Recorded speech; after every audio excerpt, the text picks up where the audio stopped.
Hi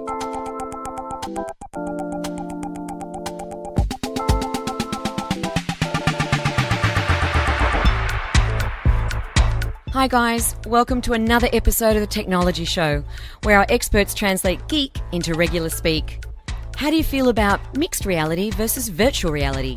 And what are your thoughts? Gadgets or games? And where exactly are you on the battlefield of Windows versus Apple? Stay tuned for our special geek guests. And now, it's over to our Techsperts. Dun, dun, dun, dun. It's the Techknowledgy Show, Technology, Tech, K-N-O-W, where we translate geek into regular speak. I'm not even asking about the weather because you don't even know where you are. Do you? Well, Well, I mean, I know you know where you are. You got a headset on and a microphone in front of you, so dude, you should know where you are. On the walk over here, walking through Martin Place, and I was looking around, I was like, this is weird. It doesn't feel like Copley or, it doesn't feel like Boston at all. And, that was a bit strange. So for those of you that don't know what we're talking about, Mr. Sternberg has literally just got back from Boston. Did you park cars in the car park? I did park the car. You parked the car. I didn't park the car and but have you drove the a stick shift. You were quite excited about that. I did. On the wrong side of the road. Yeah, there's a couple of those. Selena, again, I'm very sorry. Shout out to Selena for being such a accommodating passenger slash what do you call the person that shows you where to go? Navigator. Host, navigator. Yeah, thank you. You're back all the way from the States where everything's done the wrong way around, so I suppose it's only apt that the app of the week is an Android-only app. How was that for like alliteration of A's? That was absolutely awesome. It's an Android app. I think this is payback for my app last week, which was Overcast, which is iOS only. iOS only. So tell us about it, man. Android only. This week is Google Lens. I do like it. I do know it. So, yep. Google Lens is an offshoot. It was only available on the Pixel phones. They've opened it up to Android phones that are able to use it, which I believe are most flagship phones that are available now. It's moving on from Google's capability of identifying objects and images in photos using AI and the neural networks out there. Just being able to do stuff with it. So, in summary, you point your camera at objects or anything, little highlight sort of colors show up, and you can tap the color to either search for that object and find similar objects. You can take action in it and search off of the photo directly. It will recognize different kinds of objects, places, items, brands, like anything. And the first time I used it, you had to take a photo and then it would process the photo. Now, it looks like it's using AR Core, and it goes straight into the photos. Super cool. I was using it this morning on the train. I was like, that's new. So I don't know if it's a closet confession, but I do have an Android phone as well. I mean, I love my BlackBerry. Yep. And that's Android. Well, the one I use is Android. What it does do that I think is brilliant is the smart text search. Yep. So what that does is you hold your phone over text and it automatically highlights it and lets you use the text. Now, a great example, I mean, we're sitting in a coffee shop. We're down in the awesome Vivo Cafe. If there was Wi-Fi here and there was a Wi-Fi password on a piece of paper, like on the wall, or, when you go into coffee shops and public places, they always have a Wi-Fi password.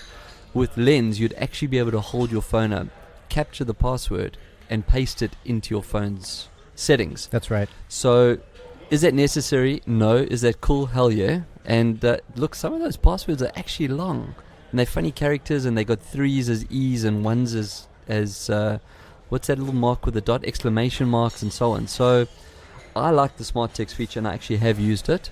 What do you do? Oh wow. Yeah. I just that's pretty cool. So I tapped on the Ricoh 360 camera that we use for all of our 360 shots, and it went and searched for the Ricoh and found the logo, and then it searched on that. Now it's just that moving us inch by inch or step by step closer to that ubiquitous simplicity of just having things be how they should be, right? You should be able to look at something and say, I want to know more about that tap, and it tells you, and it kind of smartly says, I'm going to go find exactly what it is you're looking for, and then it asks you, is this what you're looking for? And you kind of give feedback. I mean, to add a layer to that as well, when you search for something, you're showing an intent, right? Because you actually are interested in the results that come back. What's that? Your shoes? Oh, Your that's shoes. cool. My shoes. Yep. What shoes am I wearing? Did it tell you what brand it was? It Just didn't. said sneakers. It didn't, but then it showed shoes that are kind of looking like that. Oh, that's quite cool. But now, this is what I'm going to, right? If you see something you like and you take a picture of it, now you've got to go and open up Google and type in the word and search for it and blah, blah, blah. Now, you Yep. don't have to. Nope. So it's definitely, it's using intelligence, and it's just making life easier. I mean, next will be voice, right? What you'll do is you'll say, I'm standing, what is that I'm looking at? It will know where you are Yep. because your phone positions you. It'll see by the direction of the phone that you're standing facing north. There's a statue there and it'll tell you. That's coming next. That's it. I mean, you can do it now with Lens. Yep. I've seen that. You Yep. can hold over a statue and it says, the statue of Bob or whatever it is. It will probably start knowing where we are and what we're looking at, especially when glass and all that kind of stuff comes to play. Totally. So you got to rate it, man. I mean, I've just looked at it. I love Google products. I mean, you know that. I am a Google fan. Even though I'm not an Android user, I am a Google fan. I'm going to give it a 4. Okay. And What's the missing point? what- 'Cause it's not on iOS, hey? It's no. It's not on iOS. I think with any of these tools, and Google Assistant included, you have to change the way you do things to accommodate that use into what you do. So if I'm walking around, I'm used to using Google for search. So I'll say, Yeah. okay, Google, and I'll and it'll search for me. However, I was just looking at your phone line up. Ding. if you're not used to it, you will go back to your usual habits, and it's one of those things where if it's there on your home screen, but how many apps you can put on your home screen? And better yet, could I just take my phone out and with that flick, it would automatically open up and give me access to it? So it's that kind of a thing where it's great, it's awesome. It'll be interesting to see how if it becomes a Google tool that sort of gets melded into everything else, or if it maintains That's how it a started, standalone. though. And now they're separating them again, and now they're going to bring them back together. Google Wave. Yep, wave goodbye. Right, wave goodbye, but then built into Docs, so you can actually type and do working on the same document at the same time, which is incredible. So that's it for Google Lens App of the Cool. Week. Android only, enjoy, and high-end Android, because it needs processing power. So you're not going to get on a $20 Android phone. And internet connection. Yeah, and an internet Yeah. connection, that's right. This week we are moving on to tech news. With a With a Z. Z. Well, you've been in the States, so it's With a Z. Z. It is a Z. It's a Z. Yep. Next week it could be a Z. Yep. Okay. Tech news with a Z. So what's on the tech news? So What do you I got? have to start this one off because when I saw this, all I could think of you. I'm just going to say one ring to bind them all. Now, where's that come from? I'm pretty sure I saw this. I'm pretty sure you did. So Bank West, Okay. as in one of our banks, have just launched their NFC ring called Halo Payment Ring. And you fist pump the EPOS machine to make your payment, right? They reckon the conversion of clients has been ridiculous. So they do charge you. They charge you $39 to get the ring, and that's literally covering cost. But it's an NFC ring. So like you got Apple Pay on your watch, Yep. and you got Google Pay on your Android Pay, on your phone. Bankwest is giving rings because they're saying people don't necessarily want to carry a phone or carry a watch, but everyone wears jewelry, and you always have rings on. In fact, I've seen some of the rings you buy. I would. This is a ring. You that would I go and open an account, right? Absolutely. Well, that's why I'm telling So- you the story, because so I the- know you will. So you can put your Bankwest payment on it, so you can use your whatever credit card or debit card you're It will be a attaching. Bankwest account. Can you put your Opal card on it? No, not yet. Yeah. Remember, though, we met the guy from Opal, though. That's Opal's choice, Yeah, not that's their. not the bank choice. Yeah. They still got a closed loop system for their security reasons, Yeah. and they have been experimenting with Mastercard. Yep. Certain Mastercards, you've seen the signs that they are doing tap and go with Mastercard. So they're starting to play nice. Yep. But he did explain to us that it was more about the security and the ecosystem. speed to open that gate and let all the people through. Remember? Yeah. I did see an Indiegogo ring just now. Yeah. That Same had thing. NFC, but it was the And makes phone calls as well. Like you can hold the ring. Did you I see saw that? that. What the Imagine hell is walking that? with your finger in your ear. Hello. that was pretty ridiculous. But dude, I know you're going to go and open a Bankwest account because it actually looks like the kind of rings that you always wear on your thumb. That style, So we'll see on one of the photos coming soon. I'm pretty damn sure a Halo payment ring. Yep. My precious. So I think one thing that if you're paying attention to tech news at all, you'll see that flavor of the week or flavor of this year, I think, has been AI and more increasingly robots. So it's that question of, are jobs going to be taken and what's going to happen to me, etc. A robot has performed eye surgery on humans for the first time. Shit, I wouldn't trust that, man. Yeah, there were 6 humans that had some kind of a cornea adjustment, but they can be more precise than humans, and this is no human involvement, just the robot doing the work. So look, they use lasers, right? Which is machines. They use lasers. Usually a human driving There's it. still an ophthalmic surgeon there. Are you saying the robot does everything? 100% robot. Does everything. I don't know if I've got balls for like if you want to cut off one of my arms and it goes a bit wrong or whatever, okay. But sight is it's quite important to me. I'm not ready to give up on that yet. But that is cool. I thought you were talking about the whole Telstra thing, where jobs are being cut to plan them for the next 3 years. I mean, that's AI.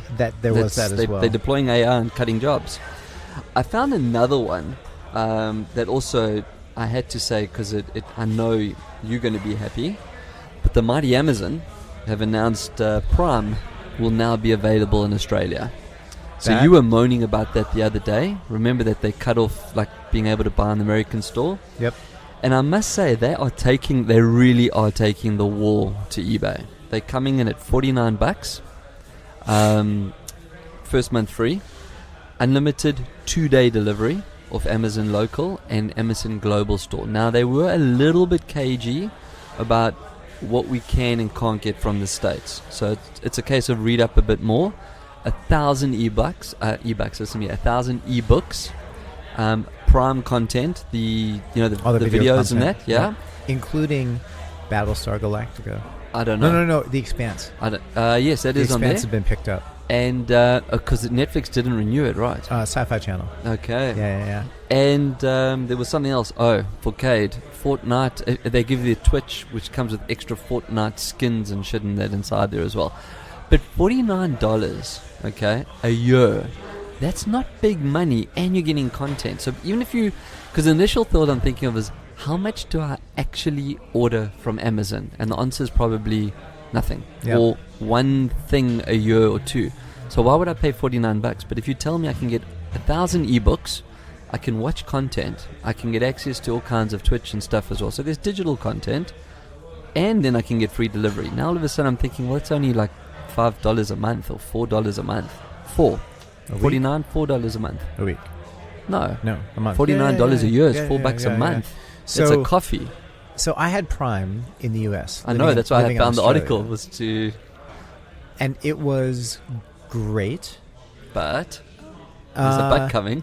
The but is that unless you're ordering, you are being charged, but you're not using it. Correct. That's always a problem, right? And you got to use the using account. Now, this whole thing about not being able to buy Amazon products that are in the U.S. That was a problem, man. That's a huge fail because of the availability of products you can get, and if you just do a match. The other complaint I've heard about Amazon in Australia is the pricing. It's not as competitive. Yeah. Whereas in the U.S., you go to Amazon to do a price check to see if it's cheaper or not. And because look, you can order something on Prime now or something like that, and they'll do like an hour delivery. I know that. Okay, that's crazy. We're far away from that, man. I mean, that is ridiculous. Look, it is baby steps. I think what a lot of the big global companies, and this is a message to you, is we're a very, very different market. You can't come here and teach us stuff. You got to come here and actually listen, and maybe even ask, what do we want? Because the way we do shit here is just different. It is different. It is. And I think they've learned that lesson, because it's been 6 months that Amazon's been here.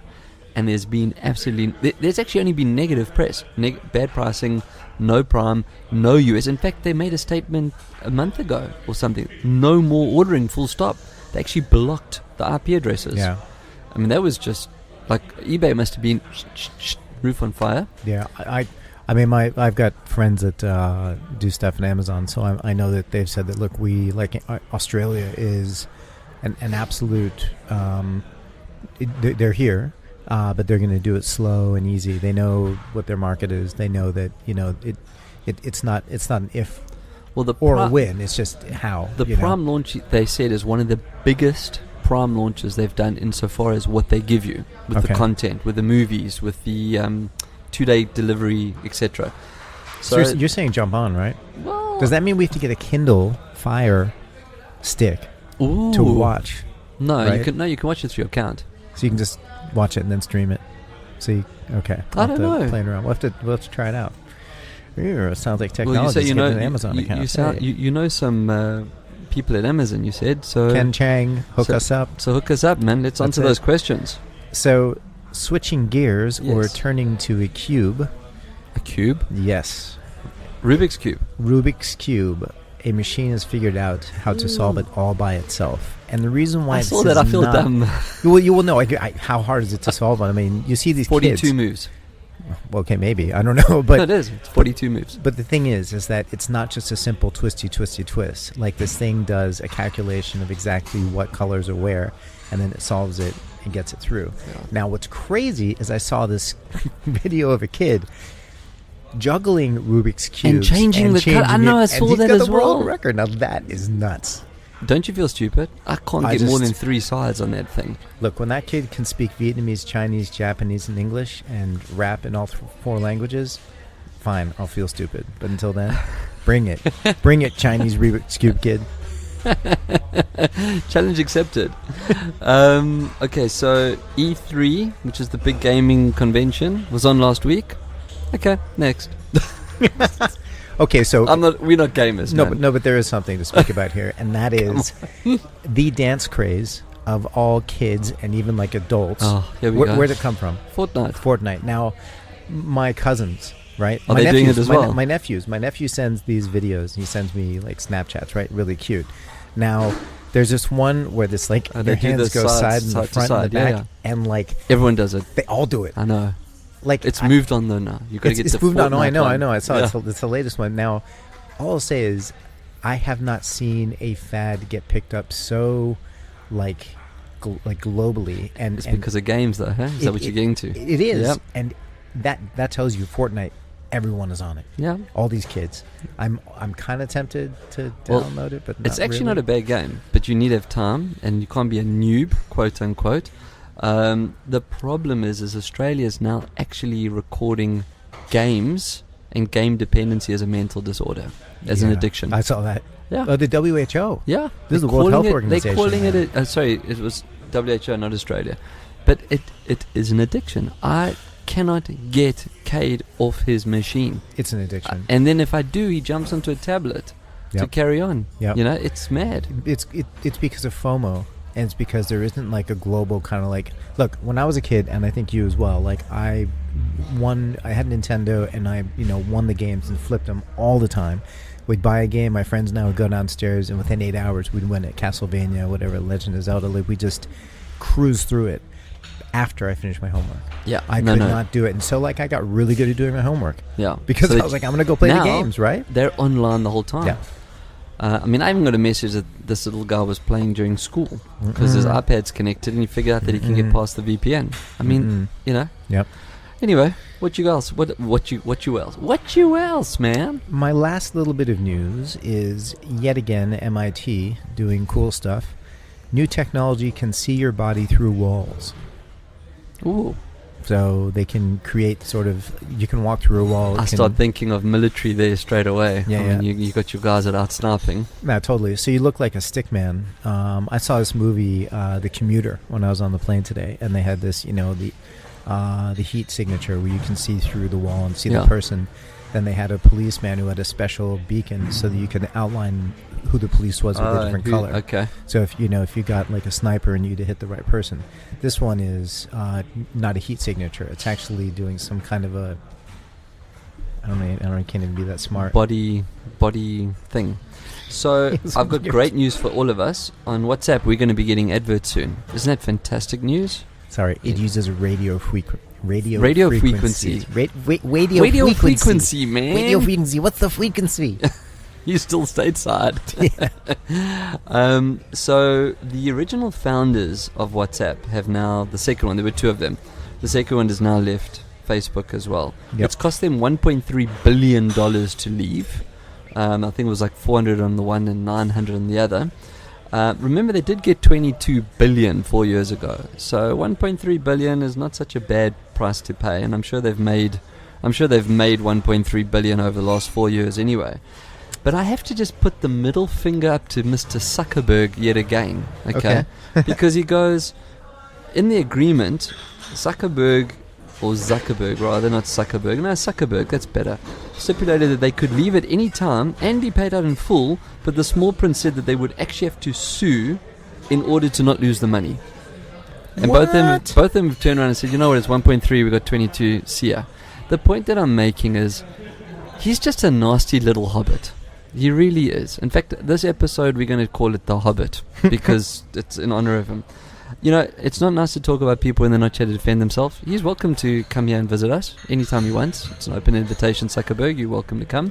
But Facebook is just becoming an evil company. They copy everything.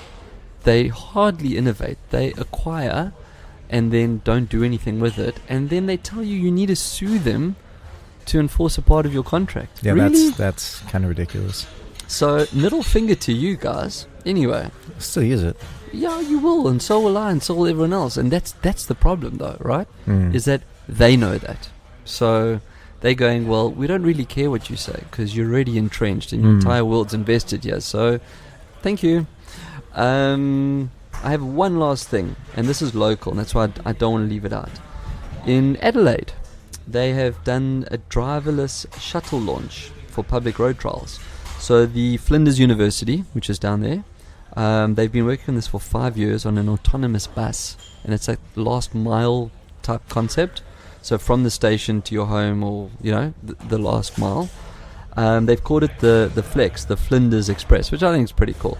It can carry 15 people, and it goes up to speeds of 40 k's an hour. But living in the nanny state, it's been governed to 30 k's an hour. I mean, not that 40 k's an hour is so super fast. Which 30 k is actually pretty fast. Yeah, dude, we can walk faster than that. Is there a human to make sure it's totally autonomous?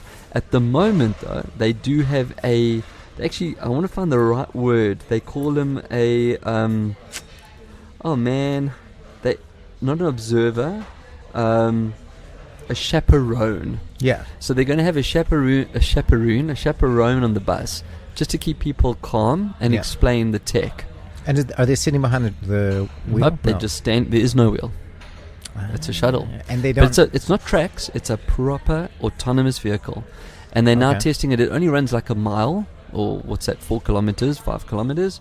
And then from next year, they'll start putting on more and more in different planes. But look, they've been testing for 5 years. So it's not like they're, here's an idea, let's put a vehicle and see what happens. Yeah. They've mapped out the route. They've mapped out where they're going. They've looked at the capacities. And, good luck to them, man. And it's a nice local story. Okay. Well, I think we're going to see a lot more about that. The the side note I will add is Tesla's announcement that the Model S's will get an update to supposedly full autonomous soon. But now that there's been a hacker found inside Tesla, we'll just have to wait for that to unfold, We've spoken about this before, though, right? Dude. I mean, what happens when you can connect something means you can hack something. Yeah, hack. Okay, on the count of 3, make every single Tesla turn right. 1, 2, 3. Okay. Donald, can you get a Tesla as a company car? Yeah. What do they call it? The Beast. The big Cadillac thing that they drive around in. Why they took that to Singapore, that was my question. Because it fits on the plane. It is that time. You don't have enough energy in you to be bouncing like me. Not as much today, but I have been waiting all week. But it's the A and B split test. So this is an interesting one that I actually stumbled upon by mistake. Which isn't stumbled upon the website, but actually stumbled upon it. I stumbled upon it. Like literally physically in the real world. He tripped and there it was. I want to talk about streaming and ChromeCast. Now, the obvious isn't that the same thing? The simple answer is yes. But we translate geek into regular speak. And I think the whole idea of wanting to bring this up is to maybe advise people that the investment is not such a bad thing. So here's what happened. I was watching content on my phone and I streamed it to the TV. But I was watching on my Android phone and I was using a ChromeCast to stream. So it wasn't using like the normal DLNA, which we'll get to just now. And then my phone died, but the content carried on playing. So I was like, well, this is pretty cool. But now I'm thinking to myself, how do I actually pause or stop the movie or do something? Because now I've got no remote control, because the phone is the remote. I have got a Google Home, so I said, hey Google, stop or pause or whatever, and the video stopped. So I thought, I was getting really excited now. So I said, hey Google, play, and it started playing again. So I thought, for an A and B split test, just to explain why that happened and the difference between streaming, like as in the collective. Remember how we did like malware and viruses, that they're kind of one and one but different? Streaming versus casting. Streaming versus casting. Sure. Carrying on with the Chromecast. The Chromecast itself, for those that don't know, it's a little dongle that plugs into the back of your TV. Disc shaped. How would you actually describe that? It's like Disc shaped. disc. It's like a disc with a Oh, like a USB. round thing. Yeah. Everyone must know Chromecast. It's been around forever. It's not a new tech. It's 4 or 5 years old. No, I think it's one of those things that kind of sneaks into people's houses. People have, Well, the TVs have them built in now as well. They The do, new ones. but like, if you're an Apple user, you'd be having Apple TV, right? And True. so you wouldn't necessarily use True, it. If true, you're true. Google, when Chromecast first came out, they're like, ooh, exciting! And if you're a special puppy like me, who is all Apple, I have them both. Yep. So, Actually, I have an Apple TV. I know. So do I. Yeah, And I have a Mac Mini. I'm not in the Apple space. So the Chromecast, you have to pair it to your Wi-Fi network. Yep. So now what happens is, because you've literally handed it over to the Chromecast, it doesn't need the device anymore. It just carries on doing what it's doing, because it's an internet feed. You're streaming content that's coming. So like Netflix, for example, whatever it was. So now that I can control it with my voice, and I've done that as well. But that requires Google Home, though. It does require Google Home. But you can get the Google Home app as well, and you can talk to the app. But they need it in your phone. True. So, okay. So, I thought you were the one that was jet lagged. Stop now. Okay. So let's start. There's an A and a B here. In the A and the B, if you have a Google Home or Google Home Mini or any of those voice assistants that are connected to your Chromecast, you don't need the device. And that was before I stumbled on this. I would say, hey Google, play next episode of Blacklist. It remembered where I was, and it would go into my Netflix account, which I've paired. And you need a phone for that. That you can't do with voice. But I've done that before, and it plays, and I can control it with voice. Equally, by streaming or starting the stream from my phone, it goes to the Chromecast, and I can carry on controlling it with my voice. If you don't have a Google Home, and you've cast, and we're doing photos, then you can still let it play. You just won't be able to control it. The point that I'm making is that if you didn't have the ability to control it, the content would still keep playing if your phone turned off. You just wouldn't be able to stop it. You'd have to wait till it runs its course and stops itself. Now going back to streaming, my TV's got built-in DLNA. I have no idea what DLNA stands for. Do you know? It's digital, linear, near me, awesomeness. No, I don't know. You can Google it. So even with my iPhone, so I've got a Samsung TV, I have an Apple iPhone, I can go to my phone, go cast. I don't need to use my Apple TV, and I don't need to use my Mac Mini. I don't have to use the Chromecast. The TV itself will take the screen and share it. That's streaming and sharing of the screen, right? If I turn off my phone, the content will stop. If I go out of the app that I'm in and try and go to another app, it will stop. It won't carry on playing. It needs the device. It's not a confusion. People have been streaming content for ages, right? Yep. And so the idea of streaming versus torrenting, right? Which I'm not gonna confuse you. When you're torrenting, No, I know where you're going. You're pulling information from lots of different sources and recompiling on your device or your place. You can actually watch that, download that, or watch that. And from a streaming perspective, there is a server or multiple servers where there's a piece of content being stored. You're streaming that to your local device through the internet and watching it. So the conversation we had before is, well, Netflix is streaming. Yes. Right? But you can stream Netflix to your Chromecast. Yes. And so that's, you're taking a piece of content which is streaming, which YouTube is streaming as well. Yeah. And then filtering it through to cast on the TV or whatever device it is. And so the DLNA, right? Did you look it up? What I DLNA did stands not. for? Did Larry need apples? No, I don't think that's it. No, but the DLNA is kind of like, to be able to cast directly to the TV, where and some TVs have it now, especially the newer TVs. You can just cast directly. So, what you were saying before, I didn't mean to add a contradiction in there, but just kind of like you do need a device that is pulling through. Now, the Chromecast is using your Google Home, which is pulling from your account. So you've logged in through Google, right? 100%. So you have to set up first. Yeah. So you've done that. You've created the account. Once you've done that, you don't need the device anymore. You need the home. Now, we spoke before about Amazon and Amazon Prime. Now, the Fire Stick is exactly the same as a Chromecast, except for it acts as its own device. So you could actually stream directly from through Amazon, which is what your Apple TV does as well. Exactly. So I think, and that's important. We need to separate that as well. So Fire by the way, Fire Stick with Echo. Digital Living Network Alliance, not Digital Living Near Me Awesomeness, but Digital Living Network Alliance. Why living? I don't know. Maybe because it's in. No, you know what it is. It's because kind of thing, it's all about the home and living in harmony and kumbaya. So leaving DLNA, I think the most important thing though is like if you have the Fire Stick or the Echo or the Apple TV or a computer, you can link a computer.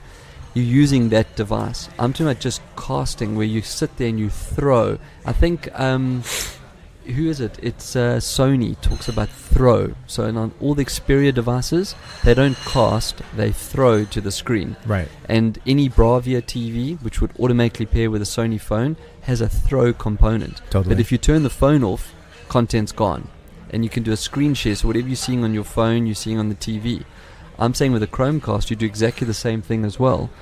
But once it's playing, you can actually take the device away, which for me was awesome because it kills your battery otherwise. So you're taking away your mobile or your the original device. You still need a Google Home. No, you don't. That's what I'm saying. That's what happened. I figured that this happened by mistake. Then how do you control it? No, you can't control it. That's what I'm saying. So I was watching Netflix. Okay, I was watching Blacklist no, I wasn't. I was watching Riverdale. Yes, I watch Archie and Jughead. I was watching Riverdale. I was on my phone, and I cast it to the to the Chromecast. I didn't go straight to the TV. And then my phone rang, so I answered the phone. But the movie carried on playing. Yeah, it's so cast. Okay? Yeah, totally. So then I turned off the call and I turned off the phone, and the movie carried on playing. Yeah. So I then powered down the phone. Yeah. And it carried on playing. Now I've got no way of controlling it. Okay, that's... Unless you have the home, then the voice takes over. But without the home, you can still let it play. Now, what's nice about that? Let's say you got to entertain your kids, and this is what I wanted to get to ultimately. We're sitting there. I need to entertain my kids. I fire up some kid-friendly movie on my phone. I cast it to the Chromecast, not to the DLNA-enabled TV. Mm-hmm. They sitting watching it. They're not going to stop it. If you ever watch kids watch it, they just sit there with their eyes glued. I turn it off, save my battery life, and carry on doing what I'm doing. Now and walk away. So this is +1 to Google. Thank you. +2 is if you have multiple Chromecasts from a single room anywhere in your house, you can actually cast to any of the Chromecasts in your house. Yes. So my buddy Christian has a Chromecast in his kids' room, at the TV in the main room, and then his bedroom. So when I go on to cast, it lets me actually choose which Chromecast I want to cast to. Okay, that's so you can have pretty three cool. different I've seen that in the app, you're right. Running. Yeah. And this is where Google Home comes in, because Home becomes a centerpiece for where you control anything that's connected to the Google Internet infrastructure, which is, it's smart, and it's again that whole Google Lens conversation of, if you get into that ecosystem and using it, just like the Apple ecosystem, you'll be used to it, right? It's like people will not move away from Apple because of FaceTime. Correct. You're used to it. It's there. But you're not going to get off the difference, though, and kudos to Google, everyone can play. Doesn't matter what device, because it's their network that allows anything in. Apple only allows Apple shit in. That's Absolutely. it. So they actually do play nicely with everyone. Yep. And I use my iPhone, and I've got the iPhone app controlling my home through Google. Totally. So A and B split, casting versus streaming. Hopefully now you know. Same but different. Same but different. SSDD, as they say. I think where I wanted to get to is, if you're thinking about buying a Chromecast, buy it. If you don't have any other means of streaming content in that, and especially if you have an Android device, because it just it does. It really works well. Smooth and easy. Smooth.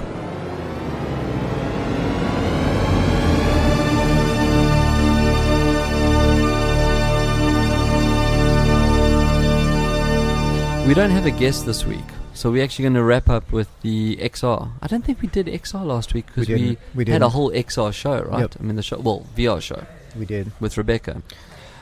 Do you want to kick off anything? Have you got anything on AR or VR specifically that you want to start with? I will start with some technology. I should hope so. This is the technology show. But are you doing VR or are you doing some AR? This is AR. Okay. And I think this is it's very interesting because it's kind of a future of content consumption, right? So we talk about XR, right? Extended reality. We've got AR as augmented reality. We're augmenting what's in your space, and VR, virtual reality, which is the immersive experience, and then the inside-out tracking, which allows you to track objects in your space, but then also potentially map what is in your actual space into the virtual space. So you're in VR, but the objects you see are mapped to what's in your actual space. You don't bump into them, or they can play a role in what you're doing. So this one is being able to watch a 3D soccer match on your kitchen table in AR. So live streaming, pulling all of the 2D images, and then AI creating 3D images of the soccer players, or football, if you will, in front of you in real space. Soccer, yeah. And I think that's something that we're going to see. Was this coming for the soon. World Cup? This is for the World Cup, yeah. Okay. So the gaming engine renders, it using gaming engine technology to render what looks like a hologram, which is AR using your phone, taking 12,000 individual 2D images to actually, in real time, create the 3D game. It's quite a lot of processing power. Yeah. Now, who's going to sit there and kind of watch on their phone, which is a very small screen, versus a 55 or 65 inch TV in front of you? It's novel. You'll do a minute or two. It's novel, and from a gaming perspective, you think about Dungeons and Dragons, or any of these sort of role-playing games, massively multiplayer role-playing games, you can actually pick up and zoom in and pull back. When you do that and you talk about dungeons and that, I keep thinking of Grant with what's it called? Clash of Clans. Clash of Clans. That would work well in an AR environment. Exactly. If you were playing against a clan and watching it play out. World of Warcraft, any of these ones where you've got this massive game, but to be able to play it, see it, action it, and have that, and the next iteration is obviously the glasses. Until you have the glasses, it just then doesn't. Your hands are free. Yeah, 100%. Well, staying with games and stuff, and a little bit of hardware.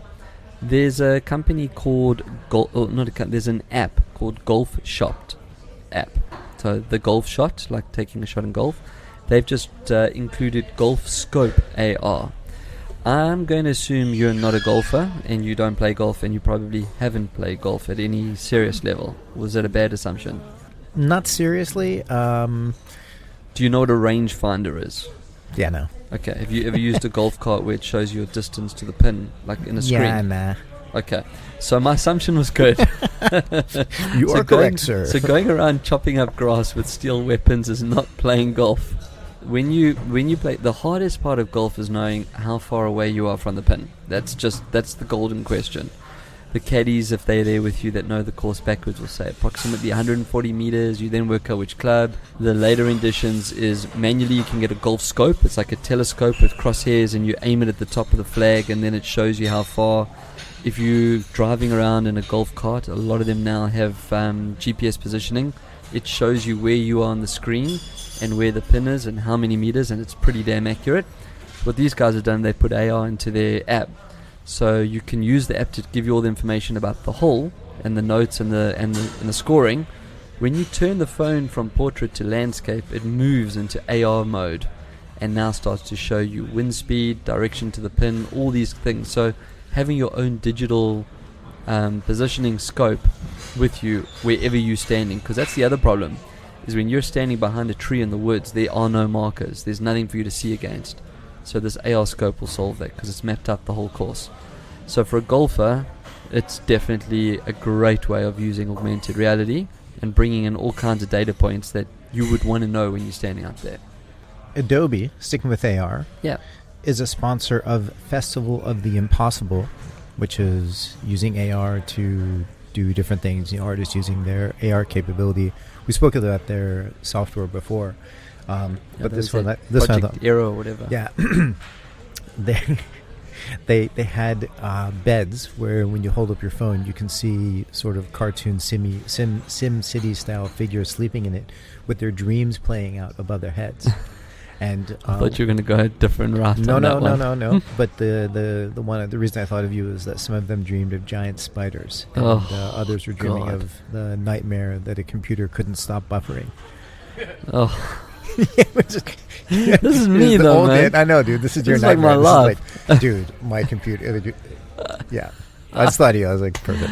Okay, I'll give you that one. So I'm going to go into more nicer things than that, and especially spiders. And going to shout out to the guys up north, Aboot in Canada. Aboot. A company called eSight have developed AR glasses for legally blind and visually impaired people. Now, you need to clarify what a legally blind person is. That doesn't mean that they necessarily can't see. It means that they're not allowed to drive a car, or not allowed to do things that would require full sight or better sight. When you go and you renew your driver's license, you have to be able to read certain letters. That's their eye test. Yep. If you failed that, you would be deemed legally blind insofar as operating a vehicle. So they've made these glasses that now take AR. They almost look like a Microsoft HoloLens type vibe, and they've got these little OLED displays that are sitting right above your eyes, and it shows you what you need to see. So the camera does all the work, interprets it, and pushes it back into your eyes. So it's using front facing, so it's actually an MR kind of vibe. It's hardware. I just like the fact that it's doing what it needs to do. It's taking a real problem that people have and solving it with technology, and solving it to the point that these people can actually drive. I mean, they can do stuff because the cameras are seeing as if their eyes were calibrated correctly. Which is awesome. It is awesome. I'm even going to give a shout on their website. It's eyesighteyewear.com. So and they have a whole onboarding there. So it asks you questions to see whether their tech could solve your problem, your individual challenge. So big shout out to them. I got one more in AR if you've got. No, I do. I'll go into VR. But okay, go ahead, I'm going to throw one more out there, which is fun and bubbly. Snappables. I know you like Snapchat. I've seen a couple of your snaps. But they're now working with companies to sell branded versions of Snappables, which are little AR games. I think you've actually showed me one of their little Snappable games. It's social multiplayer games, and they're going to be launching ads. So Dunkin' Donuts is one of the first that's jumping on board. King, who made Candy Crush, that's King, and Bud Light, and there was one other. There were 4 people, I think, that jumped onto. I think it was Ford, Peugeot. So they're going to be like the first 4 to launch AR snappable games. So it's, we talked about how the perception of the people that use Snapchat are a lot older. This is proving it. Those brands are talking to people in their 20s and 30s, not necessarily their 15s. So I don't know if that's a mismatch by the brands. I mean, Peugeots are not cheap cars. They're not that expensive necessarily, but not that cheap. And so, but your first car, you're not going to be like, oh, I want a Peugeot. That's, you got to be a bit of a fan to know about Peugeots. They got some stripped down ones. The 207s or the 208s are pretty entry level. Peugeot did the one. I love the way you say that. Peugeot did the one with Star Wars. Peugeot. Yeah. So the Star Wars one.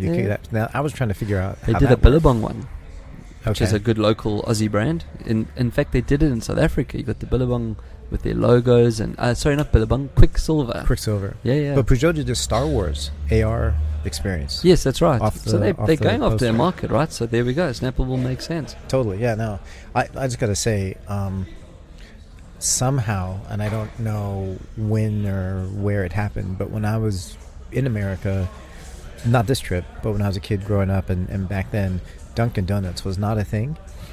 There was a Dunkin' Donuts everywhere. I know. It was like more than 7-Eleven, and I could not believe it. And I was just thinking, if I want to get a decent coffee, I always remembered I heard Dunkin' Donuts has pretty good coffee, but I was like, okay. America runs on Dunkin' Donuts. Dude, nuts. There was even a case where Dunkin' Donuts was used in the whole immigration thing, where they walked in with Dunkin' Donuts into some place where there were migrant workers or something, and then they and then they went and arrested all of them. They're like, oh, look, we've got donuts and coffee. And then they're like, what arrested people? Anyway, that's not what our show's about. But yeah, it was like totally crazy. I'm going to go straight into VR. Yes, go into VR. Microsoft has patented an electrostatic side clutch for haptic feedback in VR. Can you translate geek into regular speak, please? Sure What is thing. an electrostatic side clutch for haptic? I'm so glad you asked. Thank you. Essentially, this is a bar that is strapped on to your forearm, and it gives you the haptic feedback so that when you're shooting a basketball or throwing a baseball, it gives you the feeling of pushing or pulling your arm in a certain direction. The So same not way just that the hand, you actually feel the you motion. can feel it. So, and it allows you to perfect your shot. So if you throw too softly, or if you move your hand, because that is a problem in VR, Exactly. you don't get that force, that power. So when you shoot a basketball, and I'm doing this, you you can't see should me see doing Aryeh, this. he's got his hand, looks like Yep. he's walking like an Egyptian. But the angle of where your arm is, and the angle of your elbow, the angle of your forearm, that will determine and how and hard that's all you the push. skill, right? Exactly. So it's very interesting, and it can work for pretty much any sport. So you That's very cool. throwing a football, shooting a basketball, throwing a baseball, anything with a ball or that sort of movement, throwing a javelin, shot put, anything where you've got using your arm and the angles of your arm and forearm. I know this looks ridiculous. I just watched Book of Mormon, man, and you start talking about using your arm and angles and that, my mind just goes straight to the gutter. But I'm going to say shout out to Microsoft, which doesn't come out of my mouth that often, but that is cool. Pretty Because neat. when you play any of these games, any game, not just VR, when you push a button, it shoots a bullet or it shoots a ball or whatever, right? You're not using the skill of actually, you need to throw it at a certain power ratio, which is this is going to do it. It's going to reward you or it's going to fail you. Yes. The name of the actor in the VR, the Lone secret Wolf. agent. Lone Wolf, the secret No. agent. What's the secret agent? Oh, it's a full-length VR movie being produced by Hugo Weaving. Yes. Oh, the actor is Hugo Weaving. Yeah. Is he producing as well? Yeah. Ah, okay. And tells So the he story played of a in- terrorist cell based on Joseph Conrad's novel, The Secret Agent. It's probably Yeah, the same he's thing. called Lone Wolf. That's it. The secret That's it. agent is called Lone Wolf. That's Yep, why I was a yep. bit confused. Yeah. Yeah. In fact, wasn't there a famous... Oh, no, he's the Jackal. I'm thinking of... who wrote Yeah. that book? There was a Jackal, became a movie as well. Come on, Cam, who did the movie The Jackal? And or who It did the started... The one with Bruce Willis? book? No. Yeah, I think so. And he was. Yes. Yeah. I can't remember who wrote it. It's a famous author. Anyway, well, someone will tell us. The Day of the Jackal and the Jackal. John Grisham? It might actually... No. I don't know. Anyway, but Lone Wolf, Jackal, I don't know, I was reaching there, man. But it's going to be VR, and it's Australian produced. Yep. First full-length movie. So that's pretty cool. Staying with VR, because we've moved to VR and we've done with AR, so therefore, I came across virtual reality. So now, I'm laughing because I can actually just see Roger Lawrence at the moment right now. So you can get on Gear VR, Oculus Go, Oculus Rift, etc. You are now working on... it's a game about designing VR experiences inside the game. So you work on virtual reality projects inside virtual reality. And you're working with the machines and AI and that to create experiences. So you get tasked with doing something and you got to do it inside AR. Now we're talking like with Roger and his training that he does with Achiever. Do I want to build stuff inside fake worlds for fun? I don't know. I mean, I haven't seen the screenshots, but yeah, you've got to build tasks, and I suppose it's no different from any of these other strategy games, right? But it's called virtual reality. I thought it was a typo, actually. I was like, they've put the word virtual in twice, but it's virtual reality. That's the name of the game. I'd say it's super good to have. It's intelligent because, speaking of VR to people, there are people who have done it, they get it, people who haven't, there are people who have gone to the arcades and people that, have tried it. I think at this point, you don't hear as much about cardboard. And so, but the whole... you do now with Nintendo. They're You trying do. to jump on the band. That's not visual cardboard. That's their... what do they call that stuff? That's actually quite cool. Nintendo... Oh, the cardboardy stuff. What is it called, man? I can't remember that. That's really cool. That's pretty incredible. It's what they've actually, done with but that. it's all built around their Switch. Oh, we moved back to VR. VR content. Yes, So big problem. Well, people like Elijah Wood are coming up with content.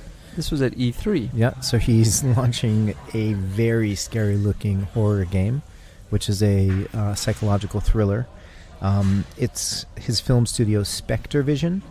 The game is called Transference, and if I'm not mistaken, have you ever dreamed about exploring someone else's consciousness and exploring their deepest, darkest thoughts? So it's a first-person game where you're thrown into other people's horror experiences. Nice. That's cool. That would make a great movie. Well, if you watch the trailer, Will you tag up the link? yeah, it just looks creepy. Nice. It's really, yeah. Well, let's go back to Warm and Fuzzy. Apple can now do VR. Well, kind of. Soon. Watch this space. Coming soon, eh? I mean, I've always been slated this by everyone, but because of Mojave, did I pronounce it right? Mojave, the Mojave. Mojave does it, yeah. That's the next Mac OS update is Mojave. They have a plug-and-play support for the Vive Pro. However, that's why I said kind of, they still would need to upgrade their GPUs and, obviously increase the RAM and everything else that they need and the graphics card, because they can do it with this plugin, but it still needs an external graphics card because the Mac graphic card won't handle, what's required for proper VR. But there is new iMacs and MacBooks coming out. It will probably be in September. I think they've already talked about the new iMac Pro, which is a 5K machine. That currently can't run VR, but it does use an external plugin. So it plugs in externally. The new iMac? Yeah, the new iMac. The super duper, like $8,000 one or yeah, whatever? but it's a Mac though. It's worth paying for. I mean. But the point that I'm making is that they've realized how important VR is, and if they don't want their lunch eaten as the leaders in graphics and graphic space, they need to do something. So what that's saying is that the next MacBooks that come out are going to be incredibly powerful. If they're going to spec them up to run VR, you can imagine it's like having totally. an Alienware inside a Mac. Well, I'm still looking to pick up. I don't think my new computer can handle it, but I still want to pick up whatever VR headset I can so I can play Beat Saber.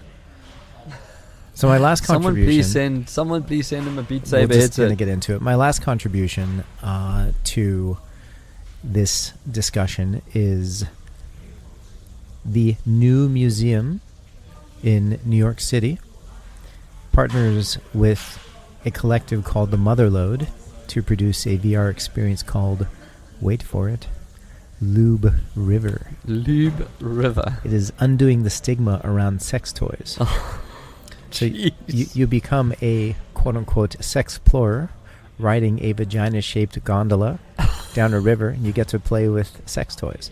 But it's done very cleanly and nicely, and it's meant to take away the stigma around, adult stuff. And I'll leave it at that. Well, and now I'm going to try and finish off the way I normally do.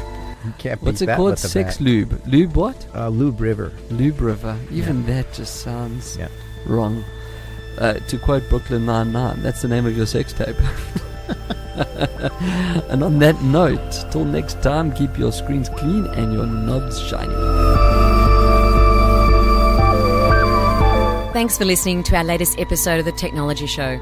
Remember, for more episodes, hop onto eaglewavesradio.com.au, follow us on Twitter and like us on Facebook. Catch you next time.